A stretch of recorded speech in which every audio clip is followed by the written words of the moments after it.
Welcome to Progress in San Diego, Ordinary People Doing Extraordinary Things. I'm your host, Walter Davis, and with me this evening I have the distinct honor to welcome Congressman Bob Filner to the show. And as some of you know, he has had a very long and distinguished career in the Congress of the United States and is currently considering and running a mayoral campaign for the city of San Diego. Welcome, Congressman. Thank you, Walter. Thank you so much for coming, sir. So tell me, what is the motivation for you to go from Congress to mayor of San Diego? You know, I'm in politics because I want to help people. I want to help people with jobs, with education, with our environment, with health care. And I started on the school board, I went to a city council, now I'm in Congress. But Washington has become very dysfunctional.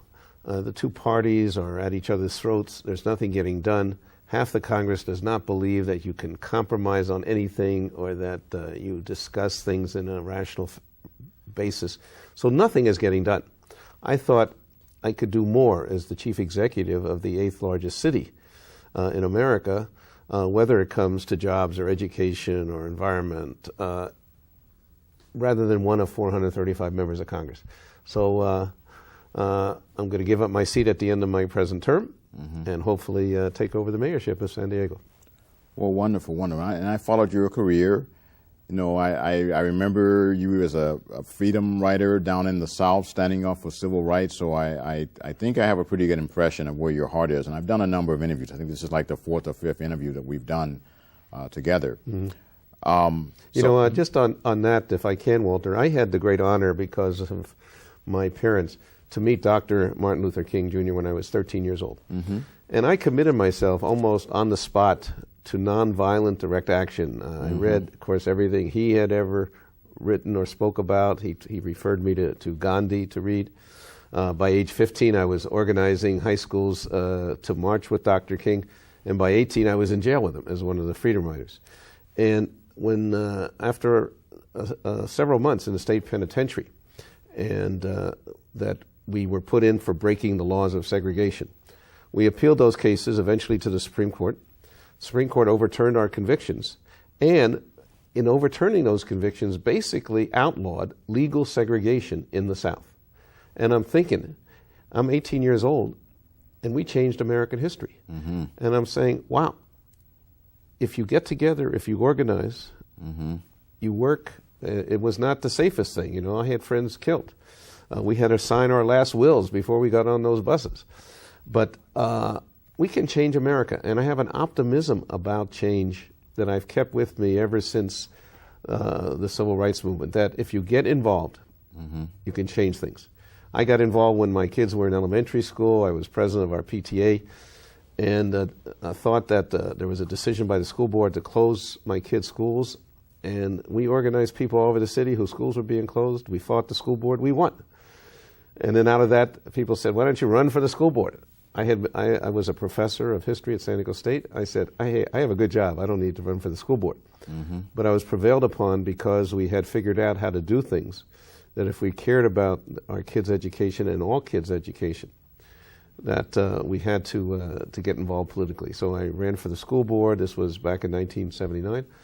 I won that election. I was chosen as president of the board a couple years later. And we really changed things in San Diego, putting resources into classroom for all kids in all communities, not just in some.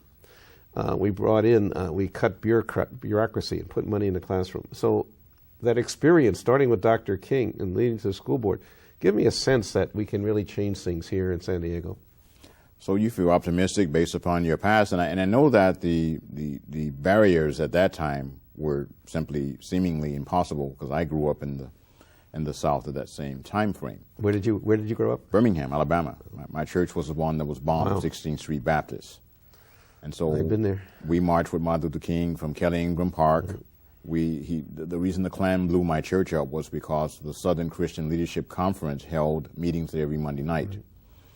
So I've been a fighter for a very long time as well. And you're right, young people can make a big difference. Right. You know what I enjoy most, Walter? I go to colleges and high schools, and some of them, they start off by saying, you were lucky, you lived in the 60s.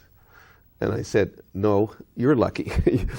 I mean, one, there are so many problems. It's not that we had solved them all, obviously. We made, as Dr. King would say, we've come a long way, but we have a long way to go. And yet you have all of the tools to help organizing that we never had. Our iPhones have more computer power than went to the moon.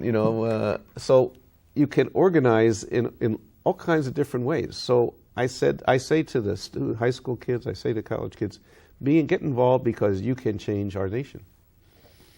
Exactly. So tell me some of the things you're most proud about, your accomplishments while you were in Congress.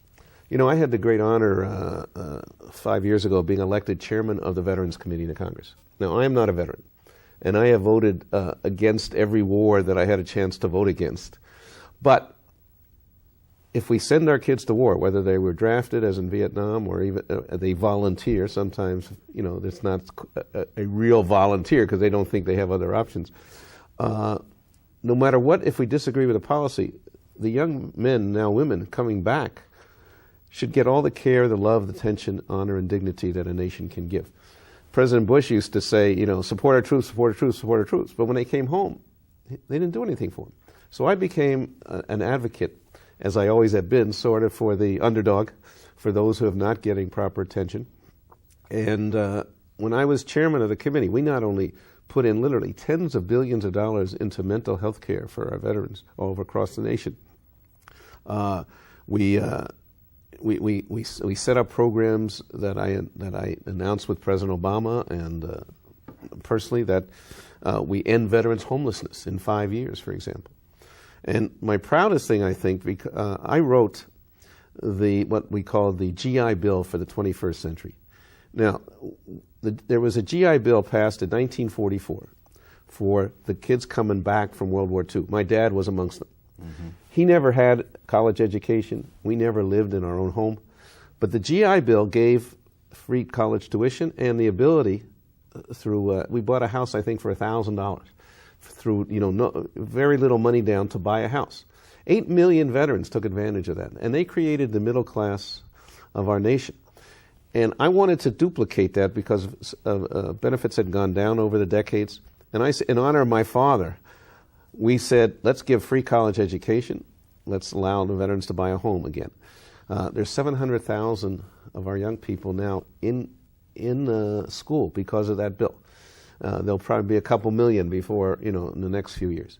So if you can do that for so many people and open up, the American dream for so many people, you got to be pretty proud of that. And I had the opportunity to do that and accomplish it.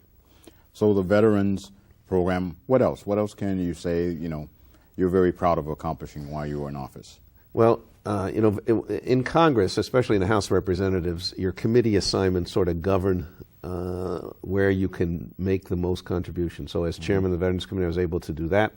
I served also on the Transportation Committee, or I serve on the Transportation Committee. We put in for our projects along the border, for example, on some neighborhood transportation programs. We put in tens of millions of dollars over the years that I've been in Congress to help public transportation, to help improvements on the border. We put money into health clinics in neighborhoods that weren't used to having excellent health care. We helped job creation, youth programs to help kids get trained in, say, the construction trades. So I've had an ability to affect a whole range of things in San Diego, and I want to build on that now as mayor. Let's get into that. So tell me about what your outlook is for job creation in San Diego. Yeah, that's obviously, Walter, the key thing. I mean, if you have a thriving economy, other things can happen. And we've had we've been in the same recession as the rest of the country. But let me look at it historically, if I might. The prosperity of San Diego was built on the defense industry, the 50s, 60s, or 70s. Hundreds of thousands of people were employed. Skilled working people getting good wages. They could buy a house, send their kids to college. Right. General Dynamics employed 60,000 people. Right. The biggest private employer today in San Diego employs 4,000 or 5,000. So that's the scale. And when we lost the defense industry for a whole number of reasons in the 90s, most of it, we never replaced that broad swath of middle-class jobs for skilled working people. You can go into high tech, where you need a PhD, or you can get a service job in our tourist industry. Not a lot in the middle. And I've looked at this problem over many years, and I said, where can we go to create those kind of jobs? And we have one of the most beautiful ports in the world. It's the biggest Navy base. It's a great tourist center. But before a few years ago, there was zero commerce. That is, ships coming in, loading, unloading. And yet, if you look at every coast city on the East Coast, West Coast, Gulf Coast in our country, the major cities have major ports.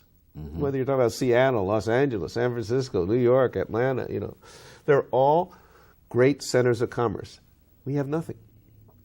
We can create thousands of jobs here by partnering with the private sector to build the infrastructure, to bring in those jobs. A longshoreman, Walter, it's a hard job, but you know what? They start at $125,000 a year.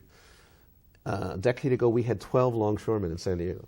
LA has thousands. That's the difference. So my basic plan expands the port, then looks at other things. For example, we should become the major alternative. We should be the alternative energy capital of the world, if not the nation.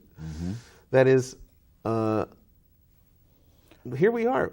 Sun 363 days a year. So we should be exporting electricity. We should be, but as the mayor and say working with the school district, we can mandate the solar power on all public buildings, say in 5 years. That creates a demand for solar panels, for photovoltaic cells, energy audits to make sure their efficiency first. Small businesses can expand, thrive, build, open. Maybe manufacture will come here because we're such a big market with that occurring. Prices will come down, so private homes and private businesses will be able to put on solar power. I could sign an order mandating that for public buildings, and we create an enormous growth in our economy. So you see possibilities to create synergy by taking some very simple actions. No question. I mean, they come out to be big things, but it's almost common sense. Why aren't we using our port? Why aren't we becoming an alternative energy capital? Here we have the most sun in the country. We should have the most solar power in the country. We have a border with Mexico, by the way, that people cross legally every day.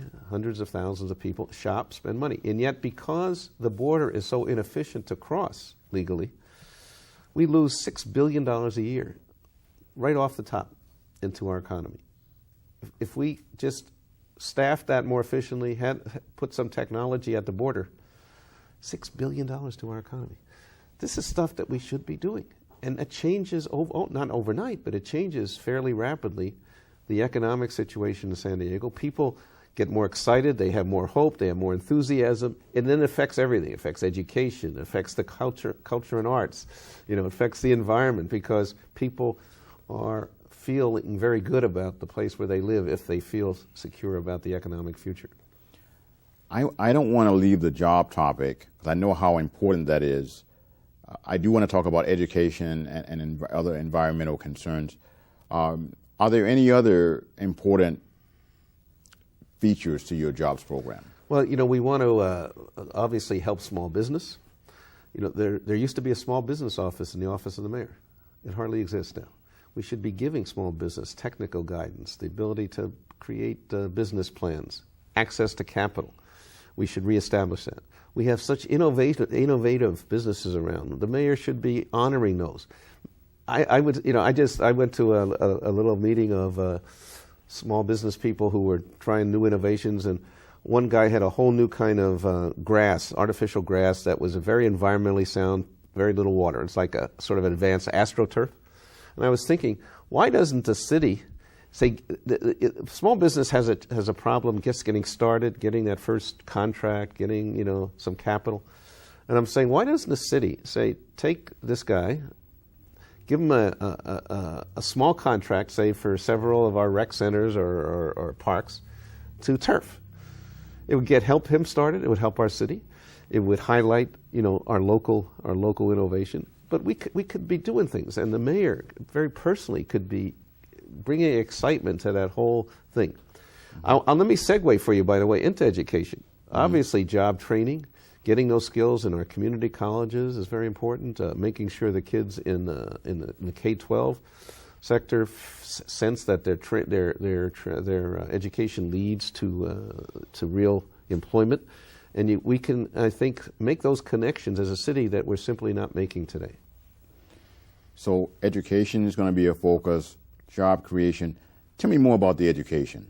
I happen to, as I said, been an educator. I came to San Diego 42 years ago to teach history at San Diego State, and I taught there for 22 years. I thought, by the way, that since I had so many thousands of students, I would be able to win the mayorship just on that, but every time I knocked on a door and met a student, he said, "You gave me a D, I'm not going to vote for you." I was a tough grader. But the students remember the courses. I was elected to school board, president of school board. I'm the only mayoral candidate whose kids went to the public school system here in San Diego. So I think I know a little bit about our educational system. And what I would like to do as mayor is not, as some of the candidates have suggested, take over the school system. We got enough problems running the city. I don't know why we would want to run the school system. But we can help the school system. Just as an example, we give our kids to the schools 9 to 3, say. What happens before school, after school? When the kids get in most trouble, parents may be working, the kids are on their own. I think the city should take care of its children. The whole city. Why don't we all have a responsibility? We have these incredible world-class museums in Balboa Park. Why aren't they open from after school till 6 o'clock, for example, for our students to learn? Supervised, of course. To learn, to see how an exhibit is set up, to learn how the business part of it runs. Imagine the learning opportunities, and they're kept busy, right, when they could get most in trouble. Imagine what the Padres or the Chargers can do in terms of role models and showing the kids, say, the business side of the thing, or how the field is prepared. Our Navy, Qualcomm, big businesses, small businesses, the Navy, churches, all of these could have the kids involved after school. It doesn't take any money. It's a commitment of our city. And a mayor can build that commitment, that excitement, that sense that we're all involved. That has to help the police department. It has to help, the judicial system, the justice system and all that. And the kids get more excited about school. They have higher achievement. We bring down some of the social problems involved with gangs and crime. Let's do it. I mean, there's nothing that stops us from doing this. So I'm hearing a lot of synergy in what you're talking about, because obviously we have a tax problem, which is why our libraries are closing, and this is why the fire departments had to shut down on certain days. Part of that has to do because of loss of jobs, as you talked about before, not being adaptable, not using our port in a way that's more effective to create jobs, not focusing on tourism, not utilizing the natural resources that we have available in the community, such as solar power, even desalination of water and other things that are possible to create jobs and make us much more energy self-sufficient. So San Diego has failed to keep its tax base. Tell me about what your policies would be with regard to managing the tax structure. Right. But as you said, the expansion of the economy is the sine qua non of that. That is, you got to do that. That raises tax revenues, right? That has people investing. That creates jobs. It does all the things that you have to do to raise your revenues and decrease your expenses, because you have less social problems if you have an expanding economy. But there's so many areas, that we could use. I happen to know the father of your guy on camera 3, who's an incredible muralist. He did some of the murals in Chicano Park. We have talent. I don't care if you're talking about Chicano Park. I don't care if you're talking about the African American history in downtown, or our Filipino population. We have tremendous artistic and business talent in those communities. We're not using them to not only bring up communities that have been poorer, but to bring in tourism, for example. Can you imagine if we used the talents of all these communities to help tourism? It would be incredible. We're not using our environmental assets to help tourism. I'll just give you one little example, Walter. We have 4 wonderful river systems in San Diego. San Diego River, Chollas Creek, and Otay Valley River Park. Mm-hmm. And there are little community groups around each one that have purchased property, that have built trails. They are marvelous facilities. I will bet that 98% of our population doesn't know about any of them. There's no signage. There's no sense. You can go 2 minutes off our urban environment and be on primitive trails in those parks. They're wonderful. But they're wonderful for our citizens, and they're wonderful for tourism. And yet we don't market it, we don't advertise it, we don't have events there, people don't know they're there. I entered Otay Valley Park the other day off a little neighborhood street. There's not even a sign that says this is a wonderful park. A mayor can build that excitement and encourage what's going on. And when you think of the environment, we have our beaches, obviously, which attract tourists, but we have so many other things. Mm-hmm. And so if you start thinking about environment, art, our binational culture that's centered on the border, there are so many things that would have not only raise our quality of life as human beings, but bring in tourism, bring in economic activity, spur small business growth. We can do it all. This is San Diego. One of my childhood heroes and mentors, aside from Dr. King, was Bobby Kennedy. And he used to quote George Bernard Shaw in his speeches in the following way. He would say, most people see things as they are and ask why. I dream of things that never were and ask why not. Why not have a city which is growing its jobs? Why not have a city where the environment and our artistic treasures can bring in tourism? Why not confront homelessness and solve that? We can do that here. Why not make sure our educational system educates everyone? Mm-hmm. This is, I'm looking at the future with great optimism that we can do this. Why not, as Bobby Kennedy would say? So that's what I'm looking forward to. Outstanding. This went by so fast. We're down to our last 5 minutes of this interview, and I'm hoping that you'll do another one with me so that we can talk about some other things like transportation, further information about the environment, and more about jobs and more about education, homelessness, and what your particular outlooks are on what can be different in those areas. Within this interview, however, we're at our last 5 minutes. So I want to make sure that you are able to convey to the public at this time the most important messages that you want to put out. We've gone through some real rough times in San Diego, and the pension mess is just sort of the biggest example of that, where through the fault of the greed of Wall Street, and then some mayors trying to steal from the pension fund, we're in a mess that was not created by the employees, and yet they're being blamed for it. I believe we can solve that without throwing the employees under the bus, and actually come out with a reformed pension system, but which rewards and honors our public employees. I believe that we can create jobs without waiting for the federal government. The port is just waiting there to be utilized. The sun is just waiting there to be utilized. I mean, we can do this. I mentioned homeless briefly.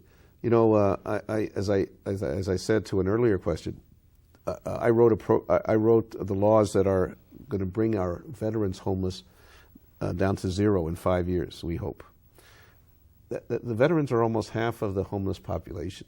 If federal programs can reduce our homeless to half in San Diego, we're left with a few thousand people that we should not be afraid to look these people in the eye and say, this is our problem too.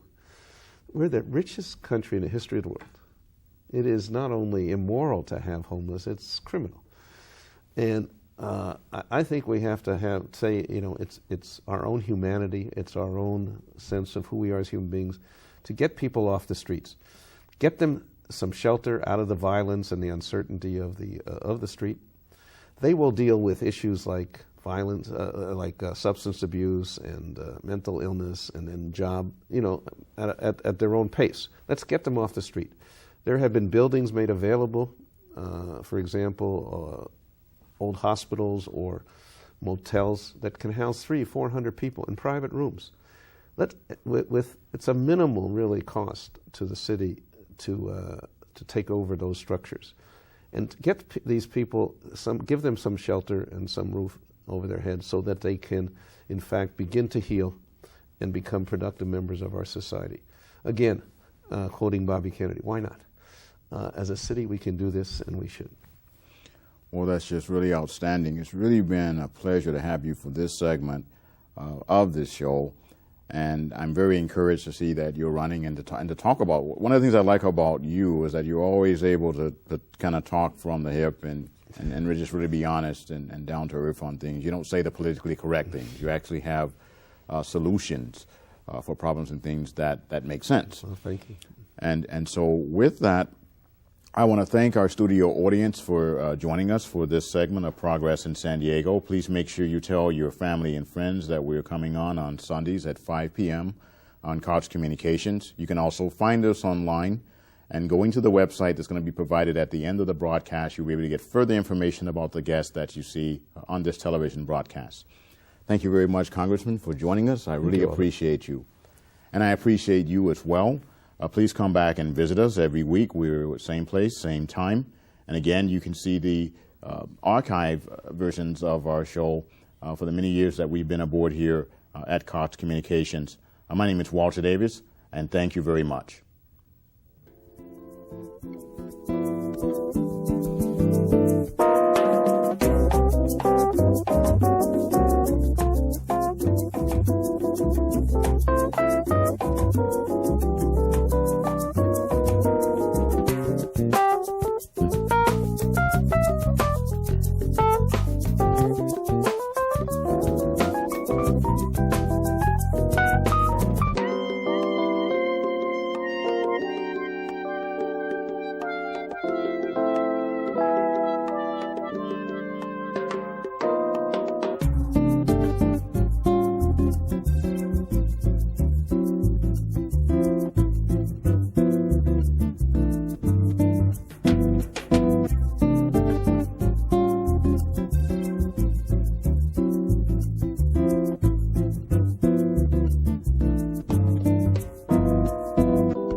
Bye-bye.